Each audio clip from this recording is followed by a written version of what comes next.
స్వచ్ఛత అంటే నందిని. నందిని పాలు మరియు పెరుగు. నమస్తే రమగారు. నమస్తే జయ. రమగారు, ఏదైనా ఒక మంచి స్టోరీ చెప్తారా?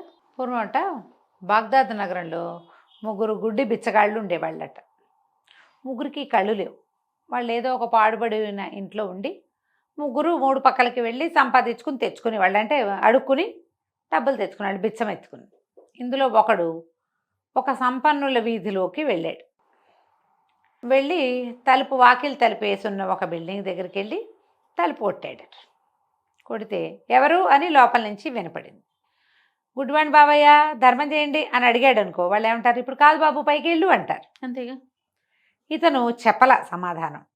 చెప్పకుండా మళ్ళీ మళ్ళీ మళ్ళీ మళ్ళీ తలుపు కొట్టాడు. ఎవరు ఎవరు ఎవరు అని అడుగుతూనే ఉన్నారు లోపల నుంచి. సమాధానం రాల, చెప్పల. వాడికి తెలుసు కదా, చాలా అనుభవం ఉంటుంది పాపం వాళ్ళకి.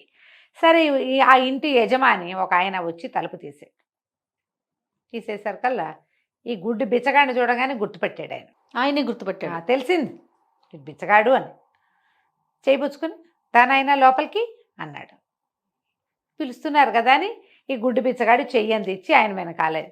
ఆయన 3 ఫ్లోర్లు ఎక్కించేశాడు పైకి. 3 అంతస్తులు ఎక్కాక, ఇప్పుడు చెప్పునైనా నీకేం కావాలో అన్నాడు. వీడు ఏదో ఇస్తాడు కాబోలు అనుకుని వాడేమన్నాడు, ఆ బిచ్చగాడు అతను, బాబు చాలా ఆకలిగా ఉందండి, 4 రొట్టెలు కాస్త కూర, ఒక గుప్పెడు అన్నం పెట్టించండి అన్నాడు. మా ఇంట్లో అవేం లేవు అని చెప్పాడు యజమాని. అనేసరికి తెల్లబోయి, ఏమీ లేవని చెప్పడానికి ఎక్కించారు ఎందుకండి, ఇంత దూరం ఎందుకు, కిందే చెప్పచ్చు కదా. అంతేగా. మరి నేను అడిగినప్పుడు నువ్వు సమాధానం చెప్పావా అని అడిగాడు ఇంటి యజమాని. నువ్వు తలుపు కొట్టావు, ఎవరో అని నేను అడిగా, నేను గుడ్డి బిచ్చగాడిని బాబయ్య అంటే సరిపోయేదిగా. అనేసరికి బుచ్చగాడి బిక్కమొహం వేసి, సరే పోనీలేండి, నన్ను దింపండి కిందకి అన్నాడు. అనగానే, నాకేం అవసరం, ఎలా వచ్చావో అలాగే పో అన్నాడు యజమాని. కరోడా అనమాట వాడు. అదే కదా. పిచ్చగాడు బిక్కమొహం వేసాడు. ఏం చేయాలో తెలియదా. అలవాట్లేంది, అలవాటు ఉంటే వాళ్ళు ఎన్ని మెట్లైనా ఎక్కిపోతారు. అసలు అలవాటు లేనిది ఎట్టా చేస్తాడు. అట్లాగే తడువుకుంటూ ఎట్టా కొట్టా మెట్లు దిగాడు. మధ్యలో 2 చోట్ల దెబ్బేలమని పడ్డాడు. దేవుడా రావడా అని ఆ 3 అంతస్తులు దిగి వీధిలోకి వచ్చేసరికల్లా ఈ బిచ్చగాడు వెనకాలే వచ్చాడు ఆ ఇంటి ఓనర్ కూడా. నేను ఎట్లా దిగుతున్నాడో చూస్తున్నాడు. పడ్డప్పుడల్లా వాడికి నవ్వొస్తుంది ఆ ఓనర్కి. కిందకి వచ్చాడు. ఈ ముందుకు వెళ్ళేసరికి జస్ట్ వాకిటోకి రాగానే 2 బిచ్చగాళ్ళు ఇతనికి కలిశారు. మాట్లాడుకున్నారు. మీ దగ్గర ఏమైనా ఉందా, ఏం జరిగిందంటే, ఏం జరిగింది ఏమిటి, తలుపు కొట్టేసరికి ఆయన ఎవరో మేడ మీద తీసుకుపోయి అక్కడ వదిలిపెట్టాడు. ఆ మెట్లని దిగి 3 సార్లు పడేసరికి ముఖచక్కలైనంత పని అయింది, ఒళ్ళు పడిపోతుంది, ఆకలి ప్రాణం పోతుంది, ₹1 రాలేదు, 1 దిరాం ఉంటే ఇవ్వండి, నేను అన్నం తింటానండి అనేసరికల్లా ఆ 2 గుడ్డి వాళ్ళు అన్నారు, మిగిలిన వాళ్ళు 2, ₹1 ముట్టలేదురా నాయన ఇవాళ, పద ఇంటికి వెళ్ళిపోదామని చెప్పి ముగ్గురు బయలుదేరారు. ఈయనకి వెనకాల నుంచున్నాడు కదా, వీళ్ళ మాటలు వింటున్నాడు. ఇంటికి వెళ్తే ఏముంది వీళ్ళకి, ఇంటికి వెళ్ళాక చూసుకుందాం అనుకుంటున్నారు. అడుక్కునే వాళ్ళకి ఈ పూట ముట్టలేదు, ఇంటికి వెళ్ళి చూసుకుందాం అంటే ఇంట్లో ఏమిటో ఉంది వీళ్ళ దగ్గర, అంతేగా, అది చూద్దాం అనుకున్నాడు. వీళ్ళ వెనకాల బయలుదేరాడు. నిజానికి వాడు ఒక పచ్చి దొంగ.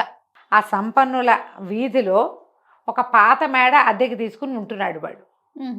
అక్కడ చెలామణి అవుతాడు, కానీ ఎక్కడ చేతివాట కుదిరితే అక్కడ వేసేస్తూ ఉంటాడు. వీళ్ళ వెనకాలే బయలుదేరితే వీళ్ళు ఒక పురాతన పాడుపడిపోయిన ఇంట్లోకి పోయారు. ఈతను కూడా వెళ్ళాడు. చప్పుడు కాకుండా వాళ్ళు కనిపెట్టేస్తారుగా. ముగ్గురు నడుస్తున్నారు. ఆ నడకలో పెద్దగా తెలియదు వీడు నడిచొస్తున్నది. నడిచి లోపలికి పోయాడు. లోపలికి వెళ్తే వీళ్ళు ఏం చేశారు, అక్కడ ఏవో సామాన్లు అవి ఇవి తడివి ఒక మూట తీశారు. మూట తీసి లెక్క పెట్టారు. 1200 దిరాములు ఉన్నాయి అందులో. ఇన్ని రోజుల నుంచి వాళ్ళు దాచిపెట్టుకుంటున్న డబ్బు. సరే ఇంత ఉంది కదా అని ఇందులో నుంచి 1 దిరాం తీసుకుని, ఇందులో ఒక గుడ్డివాడు ఆ ₹1 పుచ్చుకుని, దిరాం అంటే అదే అక్కడ బాగ్దాద్లో డబ్బులు అనమాట, దినారం అంటారు, అది పుచ్చుకుని బయటికి వెళ్ళి కూరలు, అన్నము, రొట్టెలు పట్టుకొచ్చాడు. అన్నీ పట్టుకొచ్చి మధ్యలో పెట్టాడు. ముగ్గురు కూర్చుని తింటున్నారు. తింటూ ఉంటే వాళ్ళల్లో ఒకడన్నాడు, ఏమిట్రా నలుగురు నవ్వులుతున్న శబ్దం వస్తుంది, మన ముగ్గురమే కదా అనేసరికి ఆలోచించారు. ప్రతివాడు నోరు మూసేయంగానే వాళ్ళకి తెలిసిపోయింది 4వ వాడి ఉన్నాడు. వాడు ఏం చేశాడు, ఆ వచ్చిన ఓనర్ దొంగ ఉన్నాడు కదా, దొంగ ఓనరు, వాడు వీళ్ళు కూరలు రొట్టెలు తెస్తే గుమగుమలాడుతుంటే ఎవరికైనా ఒక ముక్క తిందామని వాడు తింటున్నాడు. వాడు వెంటనే తెలిసిపోయింది వీళ్ళకి, దొంగ ఆ. గుడ్డి వాళ్ళు పిచ్చ తెలివిగా ఉంటారు. అవును. దివ్యచక్షువులు అంటారు మన వాళ్ళు వాళ్ళని. ఏంటంటే వాళ్ళకి కళ్ళు కనపడవు కానీ బ్రెయిన్ చెవులు పరమ యాక్టివ్గా ఉంటాయి. ఎవడో దొంగ విధవ మన మధ్యలోకి చేరాడని దొంగ దొంగ దొంగ దొంగ అని పెద్ద పెద్ద కేకలు పెట్టేశారు. వీడేం చేశాడు, వాళ్ళు దొంగ దొంగ అంటే వీడు కూడా అరవడం మొదలుపెట్టాడు. నలుగురు దొంగ దొంగ అని అనిచేసరికల్లా ఆ పాడుపడిపోయిన ఇంట్లోంచి దొంగ దొంగ కేకలు వినపడేసరికి ఆ చుట్టుపక్కల ఇళ్ళ వాళ్ళు కొంతమంది, ఆ దారైపోతున్న రాజభటులు లోపలికి వచ్చేసాడు.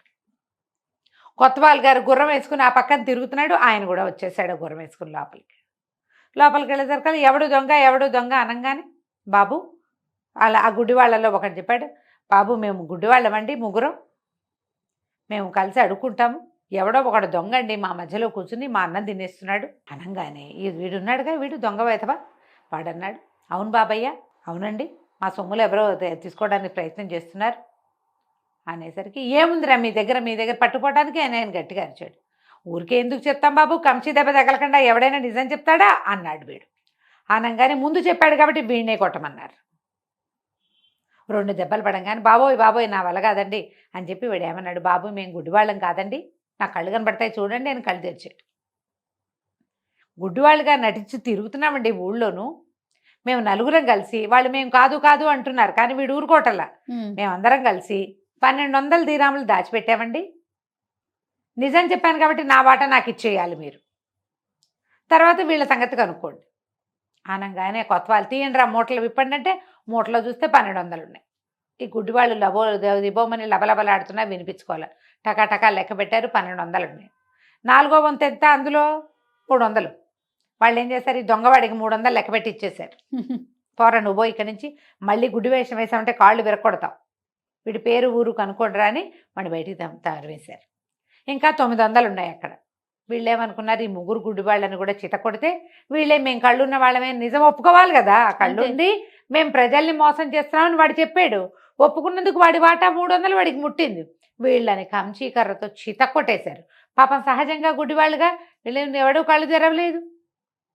సొమ్మసిల్లి వాళ్ళు పడిపోతే కొత్తవాళ్ళు గారు నాడు 900 తీయండిరా మనం పంచుకుందాం అని డబ్బులు పుచ్చుకుని బయటకు వెళ్ళిపోయాడు. వీళ్ళు ముగ్గురు ఇక్కడ ఉండిపోయారు. మా సాయంకాలం అయ్యాక ఇంకేముంది, వాడు 400 ఆ 300 పుచ్చుకుని వాడు ఎంజాయ్ చేయడానికి పోయాడు. మిగిలిన డబ్బులు గవర్నమెంట్ వారు వీళ్ళు ఉన్నారు కదా కొంత ఏదో కడతారు, పైన ఓ చిల్లర వీళ్ళు పంచుకుంటారు. ఆ డబ్బులు బయటికి వెళ్ళిపోయాయి. సాయంకాలం లేదు చూసుకున్నారు. డబ్బులు ఎందుకురా మనకి, రోజు వారిని తినడానికి ఉంచుకుంటే సరిపోతుందా, అన్నీ దాచి ఈయనగాచి నక్కల పాలు చేసినట్టు వాడేపడుకో పెట్టాము. ఇక చచ్చిన డబ్బులు దాచకూడదు, ఎప్పుడైనా ఖర్చు పెట్టుకోకుండా దాచిన డబ్బు ఇలాగే దొంగల పాలవుతుంది అంతే అని తెలివి తెచ్చుకుని ఆ తర్వాత ఈ బాగ్దాద్ వద్దులే ఏదైనా పక్క ఊళ్ళకి పోదామని, ఈ ముగ్గురులో ఎవరు కనపడినా మోసం చేస్తున్నారు అనుకుంటారు సైనికులు. చాలామంది చూసేశారుగా, మెల్లిగా తలా ఒక కర్ర చేత్తో పుచ్చుకుని అది తిన్నాం కదా తిన్నది జాలే ఈ పూటకని ఇక అక్కడేం మిగల పాపం వాళ్ళు నడుచుకుంటూ వేరే ఊరు పోయారు కదా కంచికి మనం ఇంటికి. తెలివితేటలు చూడు మోసకారులు అంతే. ఇప్పుడు కూడా ఇలాంటి వాళ్ళు ఎంతమంది ఉన్నారు, ఎప్పుడు ఉంటారు రమ్మగారు, అన్యాయంగా ఎదుటివారిని మోసం చేయటం, ఇతరుల డబ్బు తినేయటం, వాళ్ళ కష్టాన్ని లాగేసుకోవటం ఎట్లా అరుగుతుంది, అది అరగదు రమ్మగారు, అరగదు. దుర్మార్గులు బాగుపడ్డగా చరిత్రలో ఎక్కడా లేదు. మనం బాగుపడరు, వాళ్ళు తినేస్తారు. ఇప్పుడు ఏమనుకుంటామంటే మనం తిన్నారుగా అదే గొప్ప అనుకుంటున్నాం. మనం బాగుపడటం అక్కర్లా మనకి, అవును తాత్కాలికంగా తినేయటం కావాలి, ఈ రోజున మనం హాయిగా ఉండటం కావాలి, రేపటి గురించి అసలు ఆలోచన. అంతేగాని వాడెవడో పడిన కష్టాన్ని మనం తినేస్తే ఎట్లా, మనం కూడా ఆ కష్టం మీద పడదామని ఆలోచన చేయలేదు రమ్మగారు. ఇది సరదాగా చెప్పిన కథే గాని మంచి నీతి కథ కదా. ఇలాంటి ఈ పనుల వల్ల ప్రయోజనం లేదు, చేయకూడదు ఇట్లాంటివి. నమస్తే. నమస్తే.